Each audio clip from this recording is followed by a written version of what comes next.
Pour nous, la première vague, c'était la guerre des 6 jours. On s'est préparé de façon héroïque. Le pays ensemble était solidaire. On est sorti dans l'euphorie de l'après-guerre des 6 jours et on s'est payé la guerre de Kippour. Docteur Marc Abitbol, bonjour, Boker Tov. Bonjour Daniel.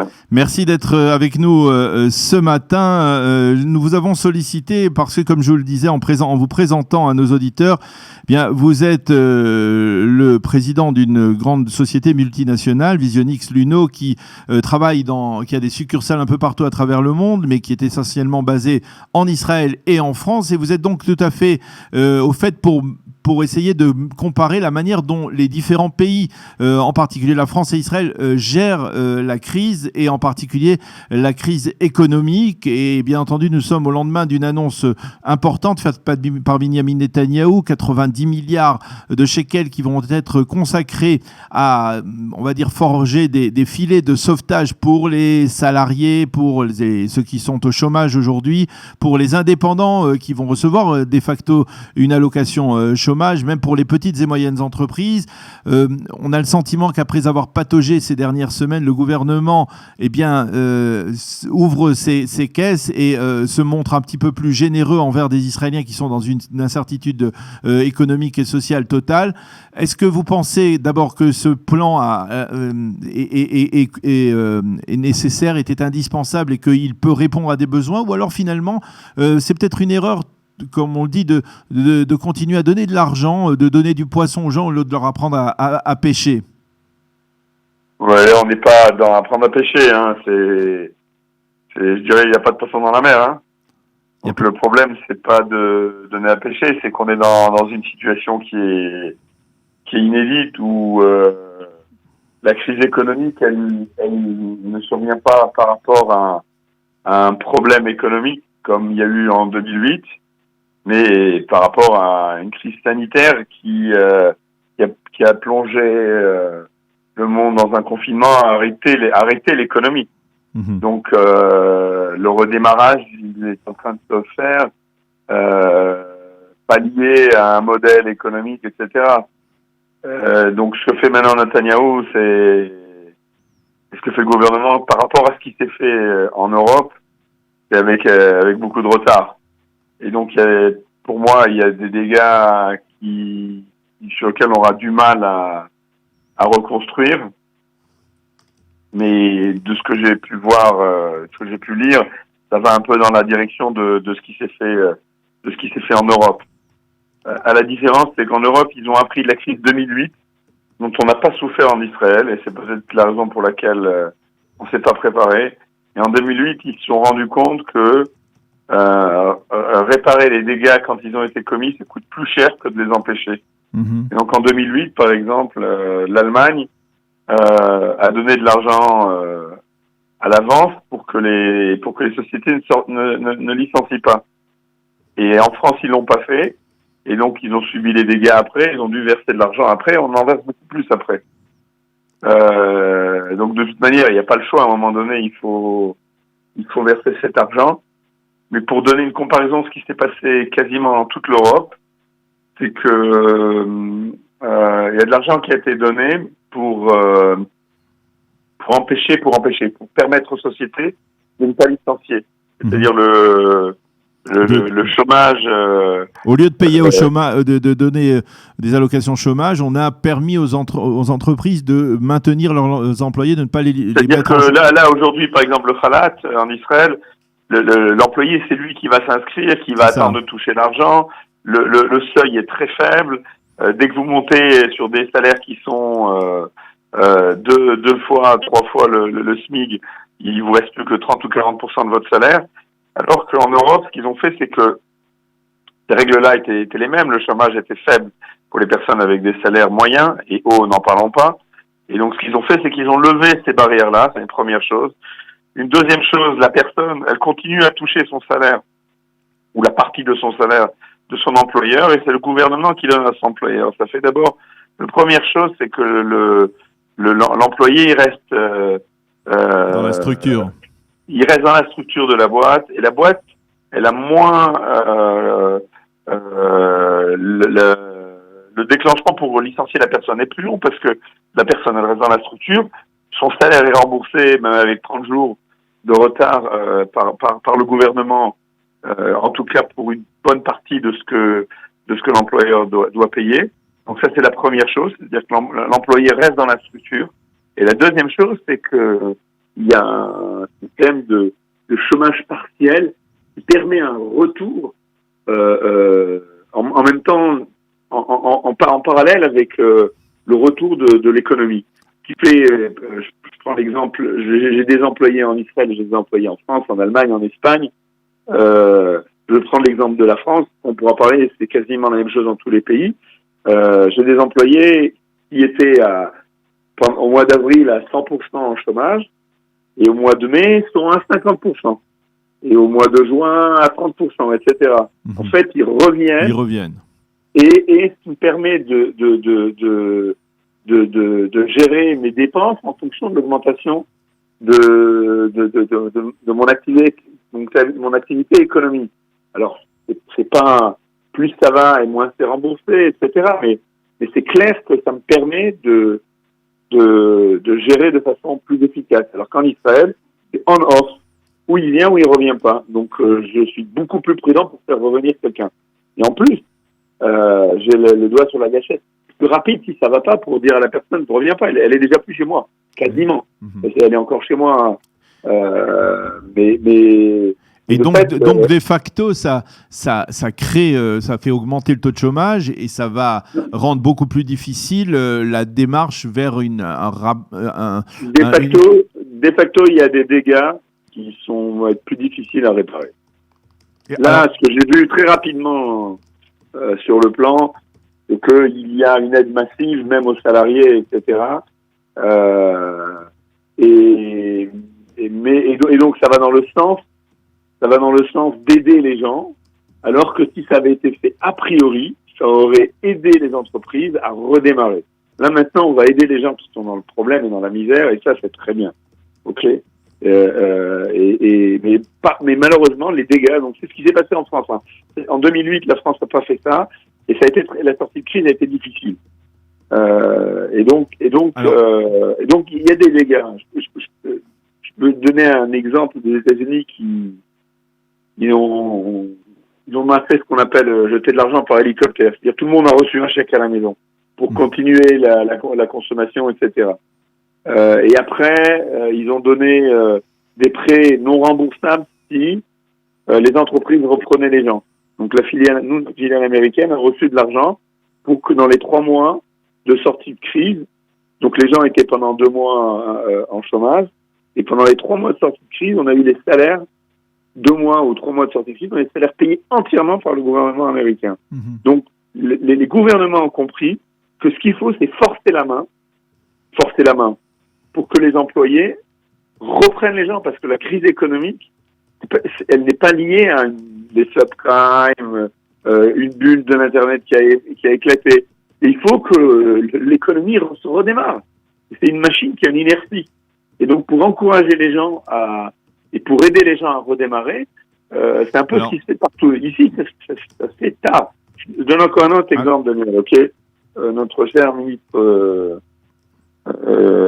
d'économie, trésor, je sais pas, Katz, Sarah Otar, nous a proposé 7500 shekels à diviser sur 3 mois pour reprendre des gens. Et ça a un incentive très très faible. Parce que le salaire minimum de quelqu'un sur une ligne de production, c'est ça. Ça veut dire qu'il a donné 1/3 du salaire pour reprendre les gens. C'est pas pour ça que je veux reprendre quelqu'un ou pas reprendre quelqu'un. Et si il m'allait donner 50%, 70%, je reprends parce que je veux pas perdre du savoir-faire. Quand je licencie quelqu'un, je perds le savoir-faire de la personne, au-delà de la partie humaine de mettre quelqu'un au chômage. Et c'est pour ça qu'on est beaucoup plus prudent, parce que derrière, il y a des familles, il faut faire attention. Et je sépare les deux choses, la responsabilité de l'employeur vis-à-vis de ses employés, où il faut qu'on le fasse de façon prudente. D'un autre côté, il faut qu'on protège l'outil de travail, parce que si on fait n'importe comment, on met la boîte par terre. Mais d'un autre côté, on fait attention aux personnes qu'on a en face. Et si on a des choses difficiles à faire, il faut qu'on le fasse avec beaucoup d'humanité. Mais d'un autre côté, si on veut donner une motivation économique pour accompagner un redémarrage, alors là, la note du gouvernement elle est très faible. Alors, comment vous expliquez que Benyamin Netanyahou, qui a si bien apparemment géré la crise sanitaire en Israël, qui a été, on va dire, le précurseur, le premier à voir les dangers, à mesurer les dangers, à donc fermer le marché israélien, était le dernier à réagir, alors que c'est de la vie générale un homme qui comprend les démarches économiques importantes, massives, en macroéconomique. Comment vous expliquez ce retard de plusieurs semaines, voire plusieurs mois même, de la part de Benyamin Netanyahou? Il y a deux sujets intéressants à regarder là-dessus. Le premier sujet, le sujet économique, je pense qu'il était occupé à d'autres choses. Que ça soit ses affaires personnelles, que ça soit reconstruire un gouvernement pour ses affaires personnelles ou pas, il était occupé à autre chose. Et donc, il s'en est pas occupé. C'était pas il n'est pas la bande passante, le temps de s'en occuper, c'était pas sa préoccupation principale. Au début, sa préoccupation principale, c'était la crise sanitaire en tant que telle et par la suite, la construction du gouvernement. Et donc, il s'en est pas occupé, tout simplement. Hein. C'est pas qu'il a... Je pense qu'on s'en est tout simplement pas occupé. Ça, c'est... La seule analyse qu'on peut faire, c'est pas qu'il y a eu des mauvaises décisions, il n'y a pas eu de décision dans le pays. Elles ont été tardives, pas accompagnées. D'un point de vue économie, on a dit, bon, on laisse faire l'économie. C'est un peu ce qui s'est passé ici. Et je prends l'exemple de ce que je dis, de ces 7500 shekels que le gouvernement donne sur 3 mois. Mais ça s'est décidé au mois de juin. Ok, on est rentré en crise début mars. Les gouvernements dans le monde entier, ils prennent des décisions au fur et à mesure. C'est une crise dynamique. Et donc les décisions en France toutes les 2 semaines. En Espagne aussi, ça a pris du temps. Mais je pense que le déclenchement au mois d'avril, tous les gouvernements européens ont compris qu'il fallait être beaucoup plus agressif pour soutenir l'économie, pour soutenir les gens. Et on est juillet pour entendre un plan comme ça. Là, il y a une prise de conscience très, très, très, très tardive, donc il devait être occupé à autre chose. Parce qu'effectivement, c'est quelqu'un de très intelligent. Alors pourquoi il n'a pas fait attention à ça ou il s'en est pas occupé, j'en sais rien. Maintenant, disons que ces mesures seront mises en application, parce que ce n'est pas encore aussi certain, parce que toutes les mesures annoncées il y a 3 mois n'ont pas été mises en application, mais à supposer que ce plan soit mis en application, est-ce que vous avez le sentiment que cela va prendre du temps avant de sortir de cette crise? Quel va être l'impact sur l'économie, sur l'économie israélienne, au niveau, c'est-à-dire sur la récession, sur tous les aspects, les divers aspects de l'économie israélienne aujourd'hui, dans les prochains mois? D'abord, on est en plein Galchini, en plein deuxième vague, qui a des conséquences économiques aussi, bien qu'on ne rentre pas en confinement total, mais on a des secteurs économiques qui vont être de nouveau touchés, et donc on va avoir de nouveau sur l'économie locale un impact. Après, Israël est quand même extrêmement dépendante de l'économie internationale.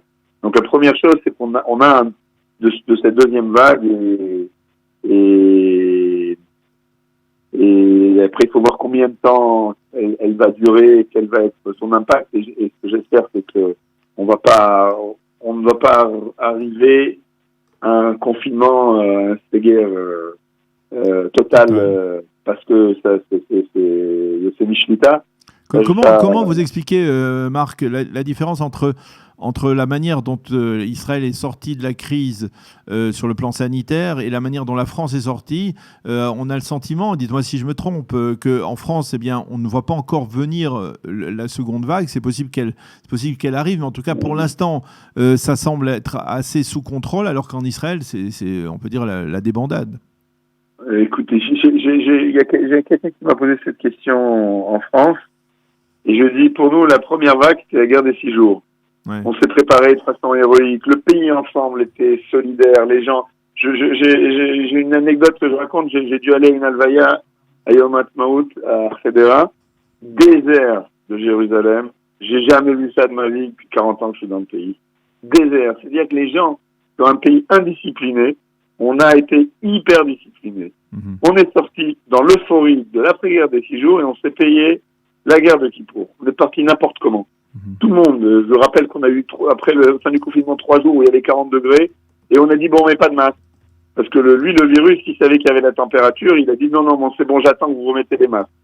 Donc, on a géré ça n'importe comment en sortie. Et donc, on s'est payé ce qui s'est payé maintenant. Les écoles qui ont démarré trop tôt, je comprends la pression qu'il y a eu. Les personnes qui étaient sous pression sont parties. Le directeur du cabinet du ministère de la Santé est parti. Parce que les pressions étaient trop fortes. Et les pressions, on les comprend, elles étaient économiques, et on en voit les dégâts aujourd'hui. Je dis pas que si moi j'avais été à la place des dirigeants, je ferais mieux. Mais on est bien rentré dans cette crise et c'est clair qu'on est mal sorti. Le gouvernement européen, c'est l'inverse.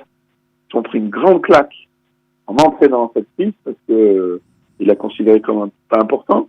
Il la gère un peu mieux en sortie. Après, une deuxième vague, elle commence à arriver en France. Vous avez en France, en Allemagne, il y a des endroits où ils ont dû fermer les abattoirs. En Espagne, en Catalogne, ils ferment des villes, etc. Donc, il y a cette deuxième vague. Il y a des en sortie, ils n'ont pas mis les écoles en marche. C'est un vecteur de propagation rapide. Et ils s'attendent à une deuxième vague aussi, pour septembre, octobre, après les vacances. Ils veulent gérer un peu comme gère en Israël. L'Australie, Melbourne, rentre 6 semaines en confinement. On va sur, moi, quand la crise est arrivée au début, j'y comprends toujours rien, mais je pensais qu'on faisait n'importe quoi en Israël, qu'on était super stressé, et je reconnais mes torts, vous m'aviez même interviewé à l'époque, mais quand on est rentré dans cette crise, j'ai dit, il va falloir gérer des multivagues, parce que c'est pas sûr que ça va partir. Après, je suis pas épidémiologue ni rien du tout, et je pense que quand on lit un petit peu tout ce qui se publie, on comprend bien que personne ne comprend pas grand-chose. C'est quelque chose qu'il va falloir gérer. C'est tout. Merci beaucoup, Dr Marc Abitbol, d'avoir été avec nous, de nous avoir expliqué tous ces phénomènes, et en tout cas, c'est votre interprétation de cette situation très complexe. Merci beaucoup d'avoir été avec nous. À bientôt et Shabbat Shalom. Shabbat Shalom.